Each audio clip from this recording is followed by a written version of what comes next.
आज आपण पाहणार आहोत खूपच हेल्दी आणि सोबतच खूप टेस्टी असा गव्हाच्या पिठापासून बनवलेला पदार्थ, जो की फक्त आप्पे पात्रामध्ये बनवून तयार करणार आहोत। दिसायला जेवढा छान दिसतोय त्यापेक्षा जास्त टेस्टी हा झालेला आहे। हा छोट्या साईजचा केक लहान मुलांना तर खूप जास्त आवडेल। तर त्यासाठी आपल्याला लागणार आहे 1 कप गव्हाचं पीठ घेतलेलं आहे मी। आपलं नॉर्मल आपण चपातीसाठी जे पीठ वापरतो तेच पीठ घ्यायचं आहे। त्याला आपण व्यवस्थित चाळून घ्यायचंय, कारण त्यामध्ये जर काही गुठळे असतील किंवा मग गहू वगैरे असतात, गव्हाचे कण असतात काही वेळेस, तर ते राहू नयेत यासाठी आपल्याला त्याला व्यवस्थित असं चाळून घ्यायचं। त्यानंतर आपण त्यामध्ये टाकणार आहोत 1 टीस्पून बेकिंग पावडर ऍड करणार आहोत आणि 1/4 टीस्पून बेकिंग सोडा ऍड करणार आहोत। आपण चॉकलेट बॉल बनवणार आहोत, त्यासाठी आपल्याला 2 टेबलस्पून आपल्याला त्यामध्ये चॉकलेट पावडर जे आहे म्हणजेच कोको पावडर त्यामध्ये ऍड करायचंय।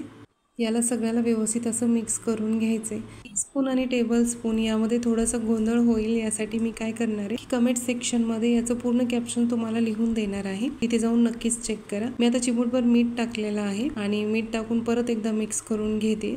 मिठामुळे ना थोडंसं गोड जे आहे बॅलन्स होतं आणि थोडंसं चव छान येते, तर तुम्ही स्किप करू नका, नक्कीच टाका। त्यासाठी आपण अर्धा कप साखर घेतलेली, अर्धा कपला पण थोडीशी कमीच घेतली। मागच्या वेळेस बनवले होते तर ते खूप जास्त गोड झाले होते, म्हणून मी थोडी साखर यावेळेस कमी वापरली। तुम्हाला जर आवडत असेल तर तुम्ही साखर वाढवू शकता। तर त्यामध्ये आपल्याला मी अर्धा कप दही घेतलेला आहे आणि त्या दह्यामध्ये मी बारीक केलेली साखर ऍड केलेली आहे। त्यानंतर त्यामध्ये आपल्याला ऍड करायचं आहे तेल। तर तेल आपल्याला 1/4 कप पेक्षा थोडंसं कमी, म्हणजे जवळपास 50 ml तेल यामध्ये यूज करायचं आहे, जे की मी मोजून घेऊन यामध्ये टाकलेलं आहे। कॅप्शनमध्ये दिल्याप्रमाणे आपण यामध्ये दूध सुद्धा तेवढंच ऍड करणार आहोत, तिथे जाऊन नक्कीच चेक करून पहा। त्यानंतर मी 2 चमचे यामध्ये व्हॅनिला इसेन्स घेतलेला आहे। आता हे सगळं आपल्याला व्यवस्थित मिक्स करून घ्यायचंय। तुमच्याकडे माझ्याकडे हँड मिक्सर आहे त्यामुळे मी त्याने करत आहे, तुमच्याकडे नसेल तर तुम्ही विस्करच्या साह्याने सुद्धा हे मिक्स करू शकता।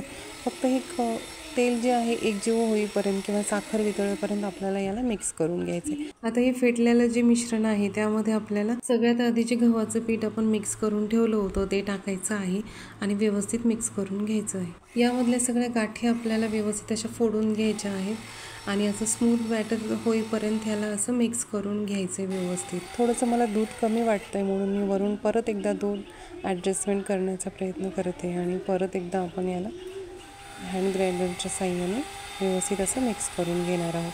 त्यानंतर मिक्स झाल्यानंतर मी आता हे सगळे काढून टाकलेलं आहे। आप्पे पात्र जे आहे ते डायरेक्ट गॅसवर ठेवायचं नाहीये, त्यासाठी मी खाली दोशाचा जो फ्लॅट तवा आहे तो ठेवलेला आहे आणि ते ठेवल्यानंतर त्यावरती आप्पे पात्र ठेवले आणि ते टाकण्याच्या आधी खरं तर हे नॉनस्टिक आहे, पण तरी सुद्धा मी त्यामध्ये थोडंसं तूप टाकून घेतलेलं आहे। खरं तर तूप किंवा तेल टाकायची गरज नाही, कारण नॉनस्टिक असल्यामुळे, पण मला तूप टाकल्यानंतर त्याची टेस्ट कशी लागते हे पाहण्यासाठी मी थोडंसं तूप टाकलेलं आहे। त्यामध्ये तयार केलेलं बॅटर टाकून आपल्याला जवळपास 10 मिनिट तरी तसंच ठेवायचे। 10 मिनिटानंतर आपण लगेचच काढून घ्यायचे। मी आता हाताला चिटकते का पाहत होते, तर बिलकुल हाताला चिटकत नव्हतं आणि खूप सॉफ्ट असे चॉकलेट बॉल्स तयार झाले होते। आपण याला चॉकलेट बॉल्स असं नाव देऊ। तर ही गरम असतानाच काढून घ्यायचे आहेत, कारण थंड झाल्यानंतर म्हणजे न काढता पॅनमध्ये थंड झाले तर ते कडक होण्याची शक्यता असते, त्यामुळे आपल्याला ह्याला लगेचच काढून घ्यायचं आहे। ते आता यामध्ये मी सगळं काढून घेतलेलं आहे आणि उरलेलं जे शिल्लक बॅटर आहे त्यामध्ये टाकून घेते।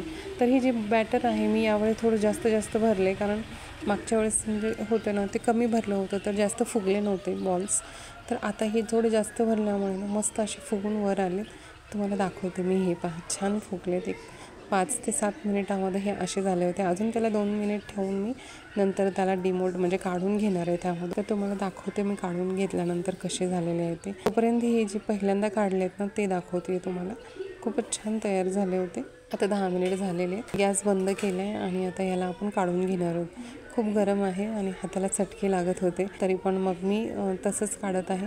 हे बघा तुम्हाला काढून दाखवते, खूप जास्त चटके बसत होते। कसं आहे ना, जास्त वेळ ठेवलं ना तर ते कडक होतात, आपल्याला ते कडक नको आहेत। खूपच सॉफ्ट आणि खूप छान असे झाले होते तयार आणि खूप हेल्दी करायचे होते, त्यामुळे मग मी मध्ये ना चॉकलेट वगैरे काहीच ॲड केलेलं नाही। यामध्ये जर चॉकलेट ॲड केलं तर हे चॉकलेट लावा बॉल्स तयार होतील, किंवा आपण चॉकलेट लावा मिनी केक पण म्हणू शकता जर यामध्ये चॉकलेट ॲड केलं तर। हे नंतर पण मी बनवेल। आता आधी त्याची तब्येत ठीक नव्हती आणि मला खूप त्याला हेल्दी असं काहीतरी बनवायचं होतं, म्हणून मी यामध्ये चॉकलेट वगैरे काहीच ऍड केलेलं नाही. यात मैदा न वापरता गव्हाच्या पिठाचा वापर केलेला आहे, त्यामुळे खूपच हेल्दी तयार झालेला आहे. ही अशी हेल्दी तयार झालेली बॉल्स तुम्ही तुमच्या मुलांसाठी नक्कीच बनवून द्या, त्यांना पण खूप आवडतील. आणि आदित्यला सुद्धा ही बॉल्स खूप आवडलेले आहेत. बाहेरचं अनहेल्दी खाण्यापेक्षा कधीतरी असं घरामध्ये आपण बनवून देऊ शकतात लहान मुलांना. परी दिलेल्या मेजरमेंट प्रमाणे जर तुम्ही केले तर असेच छान होतील. तुम्हाला एक तोडून सुद्धा मी दाखवणार आहे. खूपच सॉफ्ट आणि स्पंजी झाले होते आतून. चॅनलवर नवीन आला असाल तर नक्कीच सबस्क्राईब करा. व्हिडिओ आवडल्यास लाईक करा. कमेंट्स करून नक्कीच सांगा की कसे झालेले आहे. सोबतच घरी एक वेळेस नक्कीच करून पहा. चला तर मग भेटूयात पुढच्या व्हिडिओमध्ये. तोपर्यंत काळजी घ्या.